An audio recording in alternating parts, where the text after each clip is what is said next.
Jon Sistiaga y Juanjo López presentáis Miguel Ángel Blanco, las 48 horas que lo cambiaron todo, que se estrena el próximo 10 de julio en Netflix. Y quería empezar un poco como empezáis. Recuerdo perfectamente dónde estaba cuando murió Miguel Ángel. Yo tenía 12 años, estaba en la casa de mis aitonas en Oiartzun y recuerdo un grito terrible de mi amona. Os quiero preguntar en principio cómo creéis que nos ha marcado a las personas que vivimos y que nos acordamos de esto. Bueno, ese grito primal de tu amona fue el de mi amona, el de mi madre, el de todas las madres y el de todos los que tenemos un recuerdo, ¿no? Que no estábamos allí. Fíjate que yo estaba allí y, bueno, lo mío fue más una desolación de, joder, hijos de puta, se lo han cargado, ¿no? Vamos a decirlo así. Sí. Pero el resto del país, de Euskadi, creo que se acuerda perfectamente de dónde estaba cuando el arranque del secuestro y sobre todo cuando el final, ¿no? Porque como era una cuenta atrás y aunque era un sábado tórrido de julio, aunque estuvieras en la playa, cuánta gente nos ha dicho, joder, tengo la sensación de que la playa se quedó en silencio, de que había como grupos de gente en corros, escuchando la radio del que tuvieron la radio y el momento en que hace todo el mundo, joder. Entonces creo que hay muy pocas veces un 11M, un 11S en que te acuerdas perfectamente de dónde estabas, ¿no? Sí, y aparte también yo creo que hay una sensación como de noticias que pasan durante esas 48 horas que te acuerdas perfectamente de dónde estabas, el momento en el que le secuestran. Ha habido gente que nos ha dicho, es la primera manifestación que fui y no he ido a ninguna más. Ha habido gente que nos ha dicho, pues me acuerdo de las vigilias, pero es algo que tenemos como diferente enfoque. Por un lado están los que nos acordamos perfectamente y los que están con los ojos así como dos lavadoras vacías pensando, pero esto pasó. Había gente que estaba viendo el tour y escuchando la radio a la vez. Sí. ¿No? Sí, porque coincidió fue sobre las 4:30, recuerdo Sí, cuando lo han encontrado. O sea, no sé si ha vuelto a pasar, pero las televisiones, justo antes de las 4 de la tarde, se fueron todas a negro. Con un cartel que decía, joder, Miguel Ángel, te esperamos, durante un minuto, ¿no? En cambio, tú, Jon, eras optimista. Pensabas que esa movilización inédita, luego hablaremos de los hitos que se produjeron en esas 48 horas, pero que esa movilización inédita, que se desplazaran todo tipo de autoridades, pero sobre todo la movilización ciudadana vasca, iba a tener algún tipo de reacción en ETA y no lo tuvo. Yo soy de allí también, soy de Irún. Todo el entorno abertzale y cercano, digamos, a los colectivos de refugiados que yo controlaba, todos eran muy pesimistas. Yo de alguna manera empezaba a ver que algo había cambiado en aquellas 48 horas, ¿no? Y que ETA había cometido un fallo de estrategia, ¿no? Como organización que se dedica a utilizar la violencia, y no había medido el impacto emocional que estaba teniendo esa acción que ellos habían pensado como, bueno, impactante para el gobierno, ¿no? Y es que les estaba yendo de las manos. Yo pensaba que algo iban a hacer, pero de alguna manera pensaba que incluso el propio comando tendría la autonomía necesaria como para decir, aunque no podemos contactar con la dirección, seguro que la dirección va a pensar que efectivamente no hay que hacerlo y le vamos a meter un tiro en la rodilla. Pero no. Pero no. No, porque no era un comando que fuese a reflexionar, sino que en el documental se habla de que eran killers, de que eran matones. Sí, yo creo que además cuando hemos hablado con las fuerzas de seguridad, todos nos decían lo mismo. También, entre comillas, el concepto mala suerte es que recae en Chapote, que era un psicópata, como bien dice el técnico de la Guardia Civil, lo dice varias veces.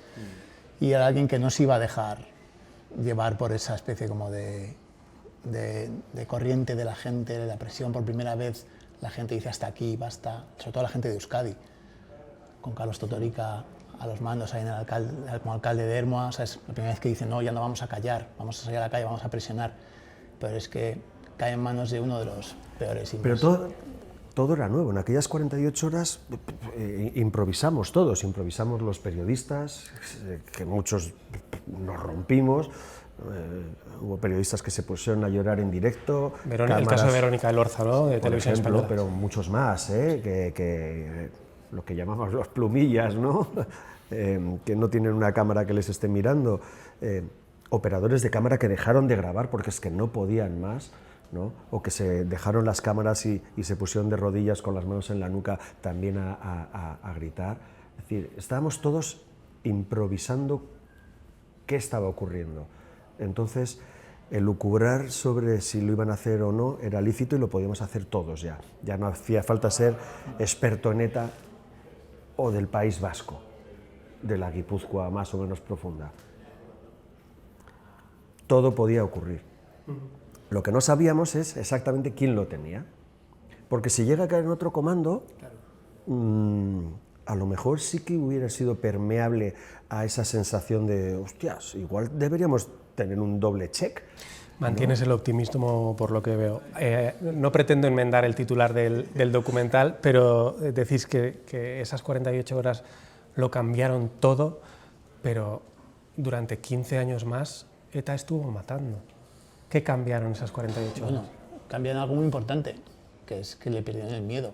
La sociedad vasca, la sociedad española, yo creo que ya estaba eso patente, pero vosotros que sois de allí, sabíais que eso era complicado, poder decir lo que pensabas, tú siempre lo cuentas, John, en los restaurantes hablabas en voz baja, no sé qué, entonces yo creo que se pierde el miedo, yo creo que eso lo cambia. Bueno, se perdió el miedo y se perdió la sensación de que las cosas eran así y llevaban siendo así 40 años y vamos a seguir pasándolo de esta manera. Se perdió la sensación de que la calle era solamente de una pequeña parte de los vascos que votaban a HB o que eran más afines a la violencia terrorista. Se aprendió a mirar a la gente a la cara y decirles, os estáis pasando, os habéis pasado 3 pueblos.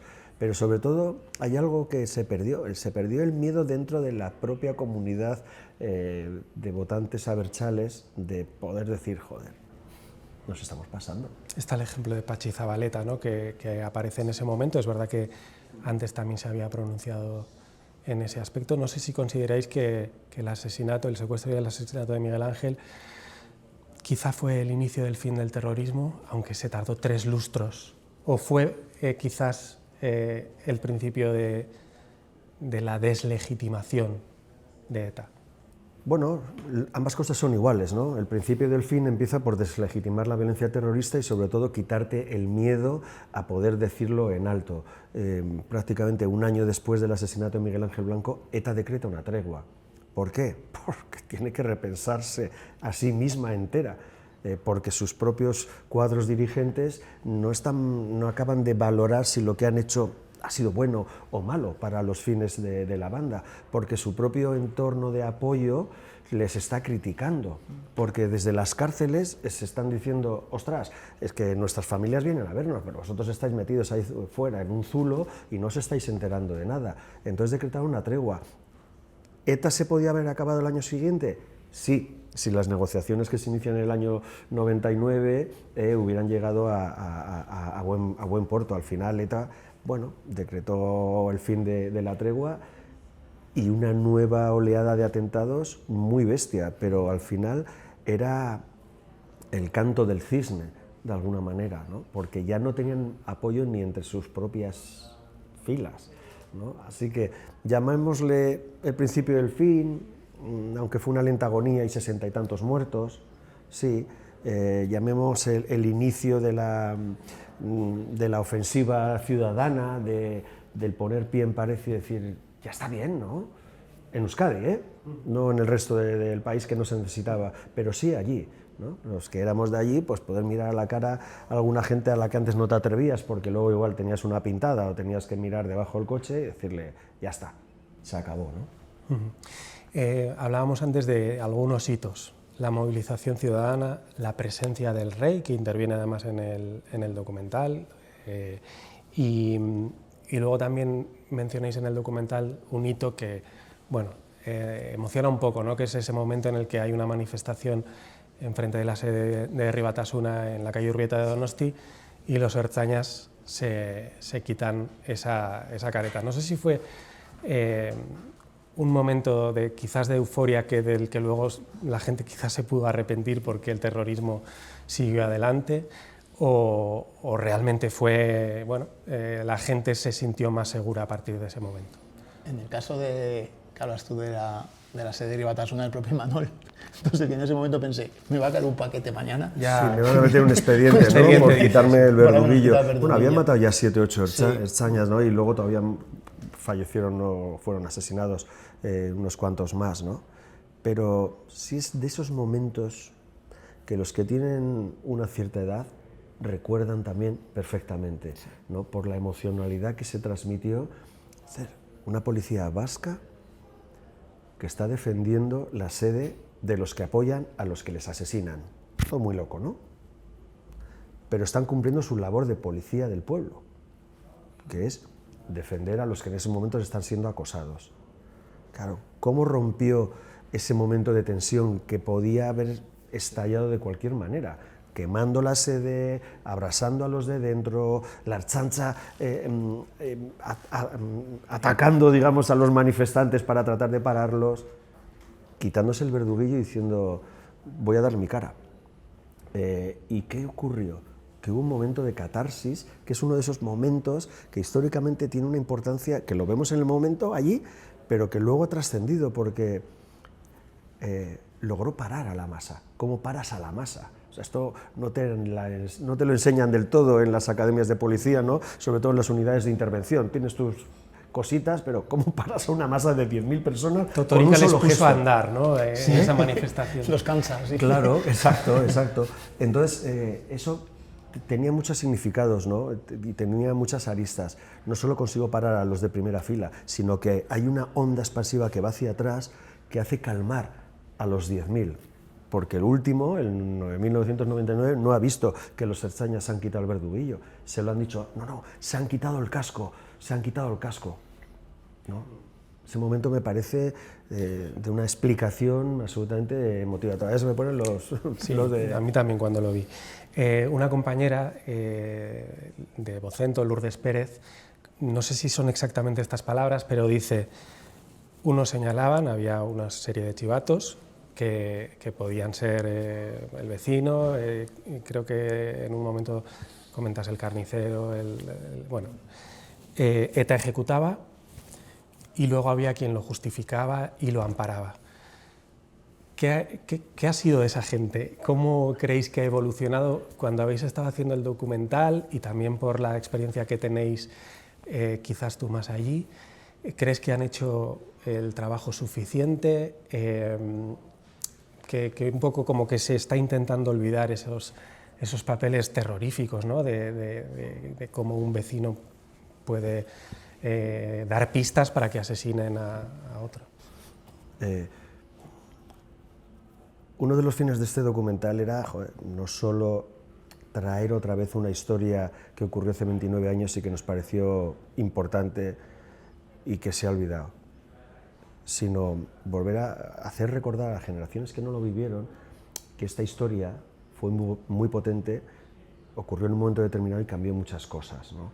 Pero que esta historia también explica cómo somos ahora, porque esta historia no se cuenta en los libros de la EBAU, no entra por primera vez en la PAU del País Vasco, ha entrado los años 80, los años de plomo. Es la primera vez que entra y estamos en el 2026. Es decir, no se encuentra en nuestro pasado de acoso terrorista y creíamos que este documental va a servir para explicar unas cuantas cosas, ¿no? Pero también hay otro mensaje, siguiendo tu pregunta, que es, 1, muchos se fueron de rositas. 2, muchos no han hecho el tránsito ético de decir, hostias, ¿pero cómo pude yo apoyar esto? Y a mí secretamente tengo esa pequeña satisfacción de que desde el sofá mucha gente que estaba en el lado equivocado en ese momento, con sus ideas políticas legítimas, pero que no era capaz de saltar ese silencio, de dejar de apoyarlas a través de, o vehiculizarlas a través del partido que además sostenía a la organización terrorista, que diga, joder, tío, verdad que nos pasamos 3 pueblos, ¿no? Nos pasamos 3 pueblos. Un poquito de incomodidad quizás, ¿no? Yo creo que mucha gente ha hecho el tránsito. Sí, no a algunos, no todavía le falta a la dirección actual de Sortu decirlo de verdad. Decir, joder, todo aquello fue una mierda y lo apoyamos y nos sentimos fatal, joder, lo sentimos. Pero decirlo de manera como, joder, como lo estoy diciendo yo, no, bueno... Pero sí es verdad que hemos estado con gente que sí tienes, como dices tú, que ha hecho ese tránsito, ¿sabes? Si te dice directamente esto, que esto fue una ribón. Sí, no en este documental, pero sí, hombre, claro que los hay muchos. Hemos hecho documentales como el de Maixabel y tal, y aquello también pues se te pone los pelos de la carne de gallina, ¿no? Claro que hay muchos, pero, a ver, que lo veas desde tu casa, en Netflix, ¿sabes? Claro. Que lo tiene todo el mundo y digas, voy a ver qué me cuentan estos. Y digas, joder, de verdad, yo no salí en una mani, porque quería salir, pero yo no podía. O a lo mejor, fíjate, consigues que esa persona que esté al lado, que sean gente joven que no lo haya visto, que esté sentada con su mamá, con su aita, y le diga, pero ¿y tú dónde estabas? Y provoques una conversación que puede ser incómoda o puede ser, no, yo estaba ahí también. Joder, nunca hemos hablado de esto. A nosotros eso es lo que nos gusta de este documental y que pensamos que tiene... Sí, os voy a preguntar también sobre esto cuando terminemos. A ver, yo he visto el documental, pero quería preguntaros, en esas 48 horas, sabéis que hubo algún contacto entre el gobierno de José María Aznar y ETA, el entorno de ETA, para intentar parar el asesinato de Miguel Ángel Blanco? A ver cómo te lo digo para no que me pongas un titular de Aznar, el gobierno de Aznar contactó con ETA para acabar, porque no fue así, pero sí que se permitieron contactos indirectos.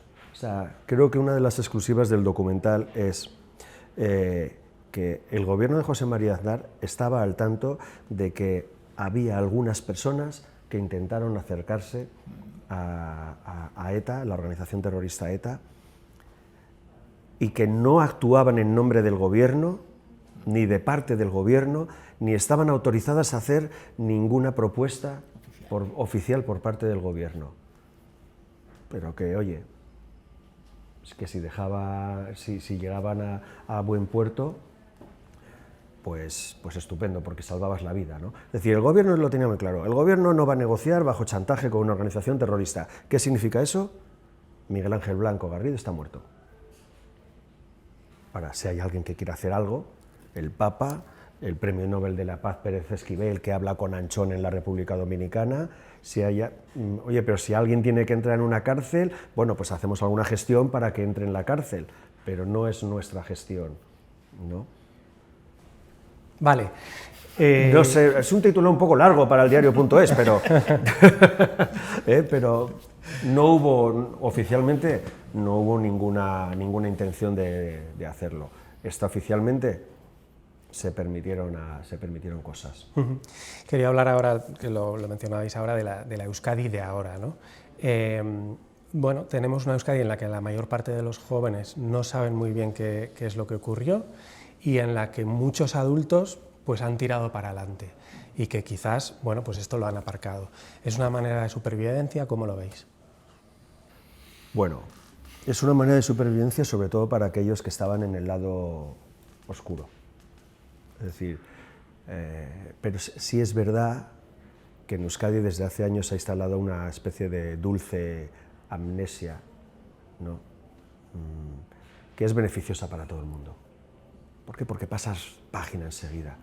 Porque los que no podían salir a potear por lo viejo porque llevaban escolta desde hacía 15 o 20 años, pueden ir a tomar algo. Porque los que siempre votaron por opciones no nacionalistas sienten que ha llegado su momento de poder salir a la calle tranquilamente. No. Pero sobre todo para que aquellos que sí que apoyaron la violencia, esa dulce amnesia de todos, hace que puedan seguir saliendo a la calle y decir aupa, aupa, aupa, caixo, ¿qué tal? Sin que le digas, tío, pide perdón, macho. Que me pusiste una pintada en la puerta hace 20 años y que eso significaba el inicio de una estigmatización que menos mal que acabasteis con todo, pero podía luego acabar en un bombazo, ¿no? Esa dulce amnesia que se ha instalado en toda la comunidad hace que los padres no le hayan contado nada a sus hijos. Ni los más abertzales, ni los más proetarras, ni los menos nacionalistas, nadie habla. ¿Y creéis que hay un riesgo en que no se haya hablado de esto? ¿O que no se esté hablando en estos momentos? Yo sí que, claro, esto del documental es parte de que existe ese riesgo. Claro. ¿No? Y que, oye, Juanjo, tío, tenemos que hacer algo porque, mira, han pasado 29 años, macho, yo creo que es que nadie se acuerda de aquello, que movilizó a toda una sociedad y creo que es necesario contarlo. La ventaja de contarlo en una plataforma como Netflix es que llegas a todo Dios, pero que además lo contamos casi en un formato thriller. Así que las nuevas generaciones que tienen esa visión tan sincopada de ver las cosas, que digan, uy, me quedo, uy, a ver qué está pasando, a ver qué pasa. Es una peli. Sí. Es un thriller vertiginoso. Dentro de la moda del true crime, este es un true crime. Sí, pero un true crime serio. O sea, nada, sin florituras y sin dramatizaciones que no existen ni nada. Te vamos a contar todo porque es que además pasó en 48 horas. Solo tengo que empezar desde el principio y hacer la cuenta atrás. Y te voy contando todo lo que ha sucedido desde diferentes puntos de vista. Y además te cuento lo que no sabías, los intentos que hubo de salvarle, ¿no? Hasta que al final pasa lo que pasa y cuáles son las consecuencias de lo que ha pasado, ¿no? O sea, creo que el formato de contarlo puede atraer a gente joven a verlo y luego que espero que Netflix lo ponga entre los 10 más vistos durante bastante tiempo. Claro.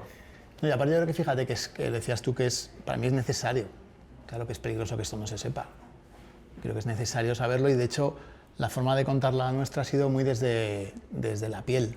¿Sabes? Desde gente que estuvo como yo, no gente que estuvo como otros periodistas o gente de allí, Lourdes, o más periodistas y gente normal de la calle, amigos, pero desde el punto de vista personal, hasta la propia participación del rey. El rey está hablando, o sea, nosotros bromeábamos con la idea de que está hablando Felipe con John, no está hablando su majestad. Pues que creemos que lo hemos conseguido hasta con mayor oreja, no habla el ministro, habla Jaime, ¿no? Y esa forma de acercarnos creo que lo hace mucho más difícil ha sido el presidente Aznar, obviamente porque es el más complicado. Aún así, oye, ha querido acceder, ha querido contarlo, nos ha escuchado y tal, pero el resto, aparece un teniente coronel de la Guardia Civil y aparece sin uniforme. Aparece un comisario de policía y aparece sin uniforme, para que hablaran esa persona que eran hace 29 años y lo contaran como lo pueden contar a sus nietos o a sus hijos. Y ya para terminar, igual es un poco redundante, pero unas cifras, ¿no?, de la encuesta entre estudiantes en Euskadi. El 60% de los jóvenes no te conocían, le dices a Miguel Ángel. Un 60% de los jóvenes no recordaba el nombre de una sola víctima. Más de la mitad no había escuchado nunca el testimonio de una víctima. Entiendo que os carga de razones, ¿no? ¿Qué pasa ahí? O sea, ¿qué nos está pasando como país? No solo Euskadi, sino el resto del Estado. O sea, ¿cómo que no sabemos nuestra historia reciente? O sea, ¿sabemos cuántos goles ha metido Messi en un mundial y no sabemos cuántas víctimas ha habido en este país por violencia terrorista? Algo estamos haciendo mal. Todos los gobiernos desde la transición, todos, que no han impuesto que por mucho que venga en el temario al final la transición o los años de plomo o los atentados de ETA o el cese de la violencia terrorista, no se llega nunca al temario. De esto pues vienen algunos lodos, ¿no?, en los que estamos metidos ahora, porque no conocemos realmente el sufrimiento de mucha gente para estar donde estamos, que es algo que dice el rey, que nos sorprendió, ¿no?, como mensaje de, joder, es que los jóvenes que vivís en una democracia pensáis que en este país hemos vivido siempre así, pero costó mucha sangre, ¿no? Y este documental viene un poco a enseñarlo, ¿no? Pero unos lodos son, por ejemplo, que en la sede del Parlamento se siga utilizando a ETA como, digamos, no sé, como arma para atacar al adversario. Te he puesto el pie porque pensé que no me ibas a preguntar.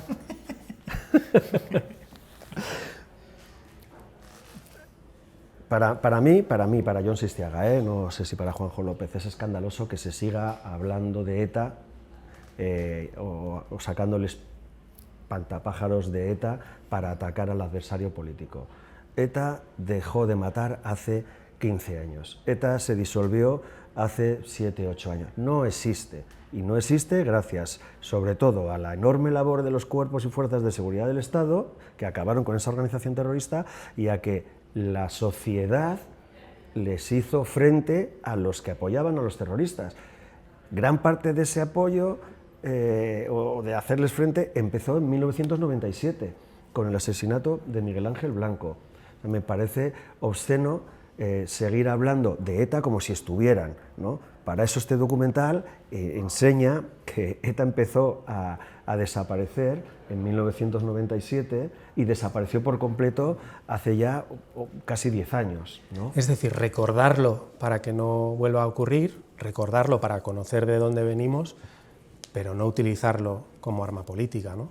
No, bueno, claro, es que decía John si Juanjo López está de acuerdo. Juanjo López está muy de acuerdo con lo que está diciendo John Sistiaga, ¿sabes? Porque al final me parece que tan malo es estar homenajeando cuando sale un etarra de la cárcel, tal, que eso nos parece a todos como, pero bueno, ¿cómo hacen esto?